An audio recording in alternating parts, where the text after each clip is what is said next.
आपने झांसी की रानी का नाम तो सुना ही होगा, उनकी हिस्ट्री भी पढ़ी होगी। इसमें कोई शक नहीं कि वो एक बहादुर खातून थी। आज हम आपको इस दौर की झांसी वाली रानी को दिखाएंगे। जी हाँ, ये जो आपकी स्क्रीन पर है, इनका नाम सैयद उज़्मा परवीन है, जो लखनऊ की रहने वाली हैं। ये वही लड़की हैं जिसने लखनऊ के घंटाघर या यूँ कहें कि लखनऊ के शाहीन बाग में CAA और NRC का जमकर विरोध किया था, जिसने मोदी सरकार की रातों की नींद छीन ली थी। और सिर्फ CAA NRC नहीं, बल्कि कोई भी मुद्दा हो, उज़्मा परवीन ने उसका डट कर सामना किया है। उज़्मा परवीन ने मौजूदा हालात पर एक वीडियो जारी किया है। वो वीडियो मैं आपको दिखाना चाहूँगा, लेकिन उससे पहले आपसे गुजारिश है कि आपने हमारे चैनल आवाज़ हिंद को सब्सक्राइब नहीं किया है तो अभी सब्सक्राइब कर लें और साथ ही बेल आइकन दबाकर ऑल पर क्लिक ज़रूर कीजिए, ताकि आपको हमारी आने वाली हर खबर सबसे पहले मिल सके। जिंदाबाद साथियों, सभी दोस्तों को मेरा सलाम। और मैं इस वक्त आपके सामने जो लाइव हुई हूँ, एक ख़ास मकसद से लाइव हुई हूँ और मेरा पैगाम जो है लोगों तक मैं वो पहुँचाना चाहती हूँ। इस वक्त आप जो हालात देख रहे हैं उत्तर प्रदेश के ख़ास तौर से, जो मॉब लिंचिंग चल रही है, जिस तरह से आप देख रहे हैं राम सनही घाट की मस्जिद को शहीद किया गया। दूसरा, ये आलमबाग में जो मस्जिद थी वहाँ के इमाम को मारा गया। तीसरा मुजफ्फरनगर मस्जिद का जो शहीद किया गया प्रशासन द्वारा। तो इस तरह से कई मामला सामने आए। जो फैसल का, जो बांगरमऊ में फैसल को मारा गया, प्रशासन ने उसके ऊपर ताबड़तोड़ जुल्म किया, इतना मारा कि वो मर गया। और इसी तरह से बहुत सी घटनाएं जो मॉब लिंचिंग की सामने आ रही हैं, मैं उन मामलात को लेकर आपके सामने इस वक्त हाजिर हुई हूँ और आपसे ये कहना चाहती हूँ, आप तमाम ही लोगों से, चाहे वो मुस्लिम समुदाय के लोग हों, चाहे वो हिंदू समुदाय के लोग हों, कि आप इस पर आवाज उठाएं, इस पर बोलें और ट्विटर, सोशल मीडिया, फेसबुक के जरिए से, इंस्टाग्राम के जरिए से अपनी आवाज को बुलंद करें, क्योंकि आपकी जो कलम की ताकत है वो बहुत बड़ी ताकत होती है।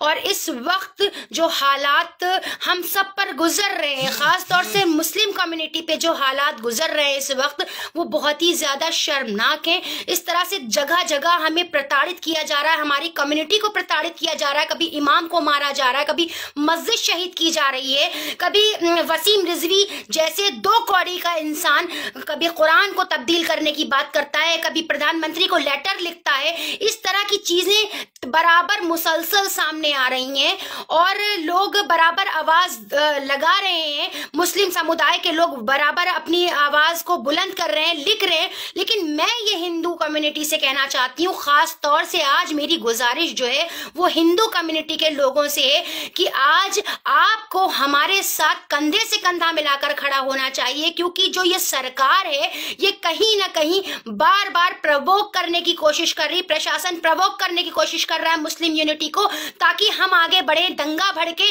तो हिंदू मुस्लिम हो। तो इस तरह से बार बार हमारी मस्जिदों को शहीद किया जा रहा है, बार बार हमें प्रताड़ित किया जा रहा है, प्रवोक किया जा रहा है कि हम कहीं ना कहीं आप आगे बढ़ें, हम वजह बने, हम सबब बने दंगे का।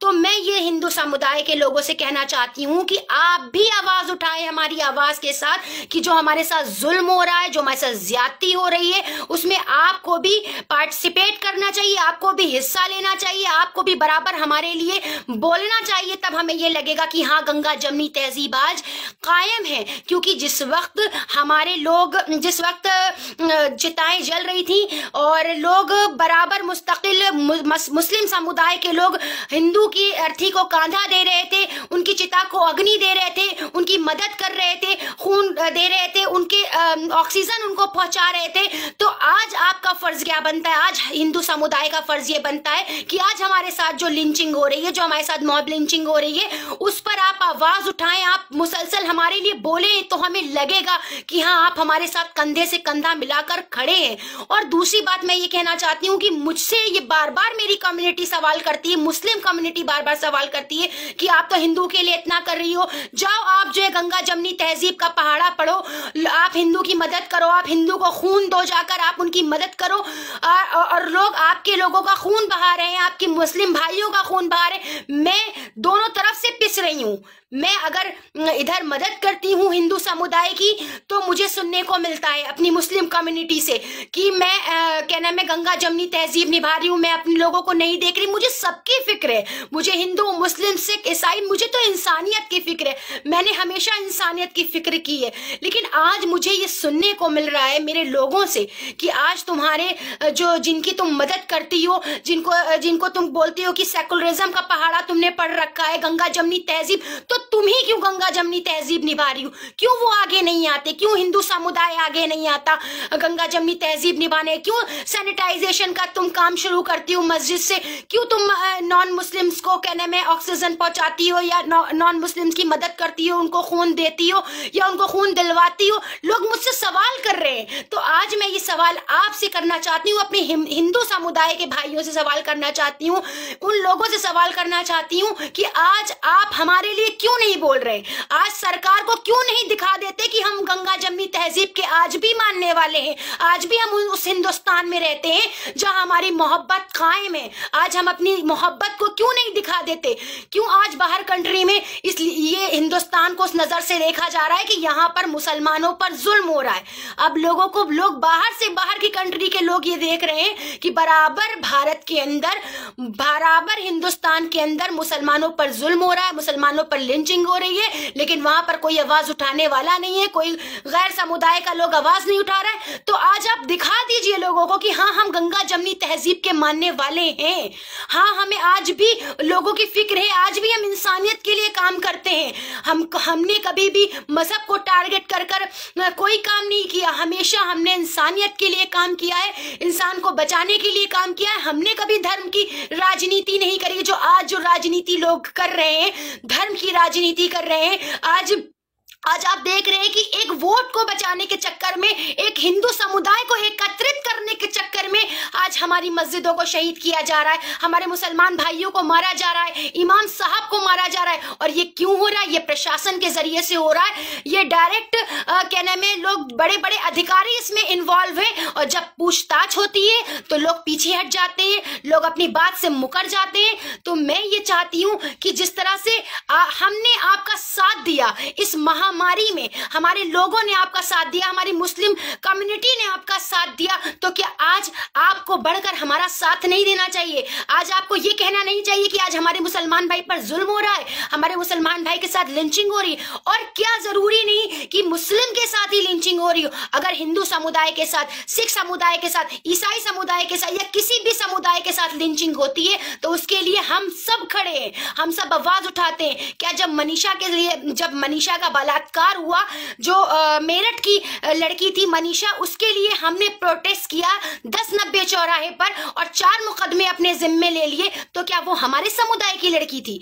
क्या वो किस समुदाय से ताल्लुक रखती थी? क्या वो मुस्लिम समुदाय की थी? वो एक जिस समुदाय की भी थी, मुझे इससे मतलब नहीं, पर वो थी एक महिला, एक लड़की। क्योंकि हम जो काम करते हैं वो हम इंसानियत पर करते हैं, ना कि मजहब को टारगेट करके। तो अब आपका फर्ज बनता है, अब हमारे हिंदू भाइयों का फर्ज बनता है कि आज हमारे साथ जुल्म हो रहा है तो आप आवाज उठाएं, आप दिखा दें सरकार को कि देखें हम हिंदू मुस्लिम में बंटने वाले लोग नहीं है, आज भी हमारे अंदर मोहब्बत बाकी है। और हम जो आप लोग ये कर रहे हैं कि वोट को एक करने के लिए कि हमारा हिंदू वोट बच जाए, हमारा हिंदू हमारी तरफ आ जाए, ये आज जो उत्तर प्रदेश की सरकार प्रोपेगंडा रच रही है उसको बंद करें। क्योंकि ये एक तरह का बार बार प्रवोक करना है, बार बार हमें हमारे सब्र का इम्तिहान लेना बंद कीजिए। क्योंकि अगर हम खामोश हैं तो इसमें हमारी बुज़दिली नहीं है, बल्कि हम सिर्फ खैर चाहते हैं इंसानियत की। क्योंकि अगर एक दंगा भी भड़का, एक मुसलमान भी अगर आगे आया तो एक हिंदू आगे आएगा, इस तरह से लोग आपस में लड़ेंगे और दंगा फैलेगा और शहर में को दंगे का माहौल बन जाएगा। तो कहीं ना कहीं हमारा सब्र सिर्फ इसलिए है कि माहौल खराब ना हो, माहौल को खराब ना किया जाए, आपस आपस में मोहब्बत और मेल से रहा जाए, क्योंकि जब लड़ाई होती है, जब दंगा होता है, तो सरकार और सरकारी लोग वो अंदर घुस जाते हैं और मरता कौन है? आम इंसान। जान किसकी जाती है? आम इंसान की। बच्चे मारे जाते हैं, बूढ़े मारे जाते हैं, इसमें किसी का नुकसान नहीं होता। मुजफ्फरनगर दंगे में जो हाल हुआ वो आप सब ने देखा कि किस तरह से हम सब लोगों को किस तरह से प्रताड़ित किया गया, किस तरह से मारा गया।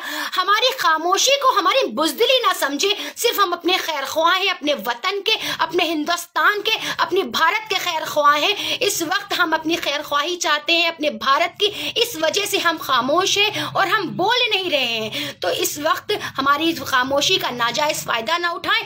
और वसीम रिजवी जैसे लोग जिसको कि टारगेट करी सरकार बराबर उससे बुलवाना चाह रही, उससे कहलवाना चाह रही है, हमारे कुरान की बेअदबी की जा रही है बराबर, नौजुबिल्ला, और आप सल्लल्लाहु अलैहि वसल्लम की बेहुरमती की जा रही है बराबर। हम इन सब चीजों को देख रहे हैं, मस्जिदें तोड़ी जा रही हैं, इमाम को मारा जा रहा है, मुस्लिम लड़कों को मारा जा रहा है, उनको टारगेट किया जा रहा है। कहां तक हमारी गलती है? हमने किया क्या है आखिर? आप हमें बताएं, क्या हिंदुस्तान में हमारा रहना गलत है या हिंदुस्तानी होना हमारा गलत है?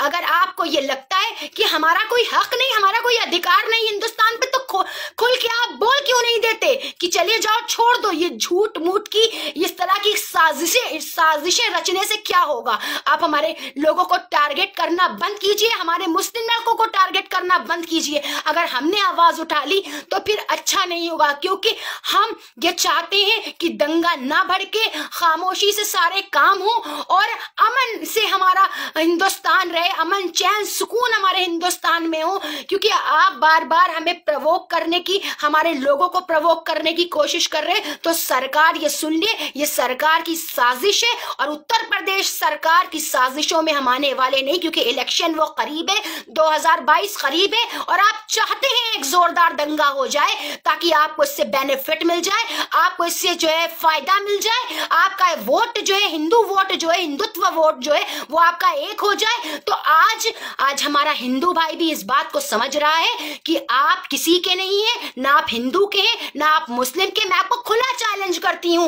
उत्तर प्रदेश सरकार को और योगी और मोदी सरकार को, मैं चैलेंज करती हूँ कि जिस तरह की गंदी और घटिया राजनीति आप कर रहे हैं, आपसे ज्यादा घटिया, आपसे ज्यादा कोई बेकार हमें आज तक सरकार नहीं हुई। और जितनी भी सरकारें आई, लेकिन किसी ने इतनी घटिया हरकत नहीं करी जितनी घटिया हरकत मोदी सरकार कर रही है। सिर्फ और सिर्फ दंगा भड़काने का काम आपका है, लड़वाने का काम आपका है। आपने न रोजगार पर ध्यान दिया, ना आपने शिक्षा पर ध्यान दिया, ना आपने युवा पीढ़ी के बारे, भविष्य के बारे में सोचा। आप कुछ नहीं करने वाले। आप सिर्फ ऐसे लोग हैं जिसको सिर्फ गद्दी प्यारी है, अपनी सिर्फ सत्ता प्यारी है, अपनी राजनीति प्यारी है। आपके चक्कर में अब कोई आने वाला नहीं। 2022 जरूर करीब है, लेकिन आप ये सोच लीजिए, जो आप दंगा भड़काने की साजिश करने वाले हैं या आप कर रहे हैं कहीं ना कहीं, वो आपकी नाकाम होकर रहेगी। आज हमारा हिंदू भाई भी हमारे साथ खड़ा होगा, क्योंकि उसको पता है कि हम उसके साथ उस महामारी में खड़े थे जिस वक्त आप नहीं थे। आपने तो लोगों की लाशों को बुलडोजर के तले दबवा दिया और लोगों को कहने में तालाब के किनारे फिकवा दिया, लेकिन हमारे मुस्लिम समुदाय के लोगों ने उसको कांधा दिया, उसकी चिता को अग्नि दी। इस तरह से लोगों ने किया। आपने सरकार होकर आप अपनी जिम्मेदारी को नहीं निभाया, लेकिन हमारे मुस्लिम समुदाय ने अपनी गंगा जमनी की तहजीब को कायम रखा, अपनी मोहब्बत को कायम रखा, अपनी इंसानियत को कायम रखा, और हम हमेशा कायम रखेंगे। जो आपकी साजिश है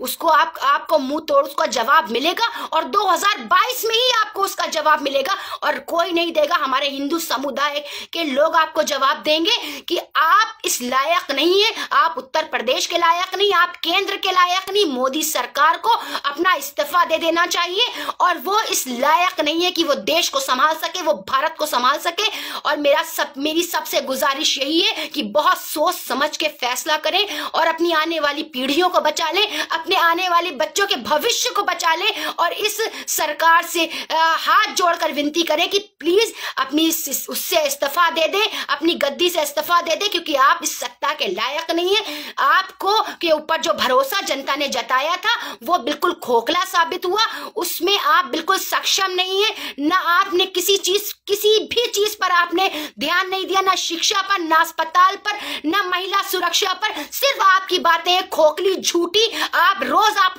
अपने मन की बात करने आते थे और आपने किसी एक बात पर तवज्जो नहीं दी, किसी शिक्षा पर तवज्जो नहीं दी, किसी रोजगार पे तवज्जो नहीं दी। सिवाय आपकी मन की बात के हम लोगों ने दूसरी कोई बात नहीं सुनी, क्योंकि आपने जो नोटबंदी करी उससे भी नुकसान हुआ, जीएसटी करी उससे भी नुकसान हुआ, जो अनप्लान लॉकडाउन किया उससे भी नुकसान हुआ। आज जनता ये सारी चीजें देख रही है और आपके मुंह पे जोरदार तमाचा होगा जिस वक्त आप इस गद्दी से उतरेंगे। और मैं आपको चैलेंज करती हूँ 2022 में आपका खात्मा हो जाएगा इंशाल्लाह। और केंद्र सरकार ये समझ ले कि अब आपकी चलने वाली नहीं। जितना आपको दंगा भड़काने की आप साजिश कर रहे हैं ना, मुसलमानों को जितना प्रवोक कर रहे हैं ना, हमारा सब्र है और हम अपना सब्र आपको दिखा कर रहेंगे। और आप जैसे लोग इतनी नीच हरकत कर सकते हैं मुझे ये यकीन नहीं है। वसीम रिजवी जैसे दो कौड़ी के लोग आकर हमारे दीन के बारे में गलत सलत बोलते हैं, मैं ऐसे लोगों पर थूकती हूँ। और ऐसे लोगों का इस्लाम से, दीन से कोई ताल्लुक नहीं, किसी तरीके का कोई ताल्लुक नहीं। और हम अपनी इंसानियत को बचाने का काम करते हैं और हमेशा इंशाल्लाह करते रहेंगे। हमारा गंगा जमनी तहजीब कायम थी, कायम है और कायम रहेगी। जय हिंद, जय भारत।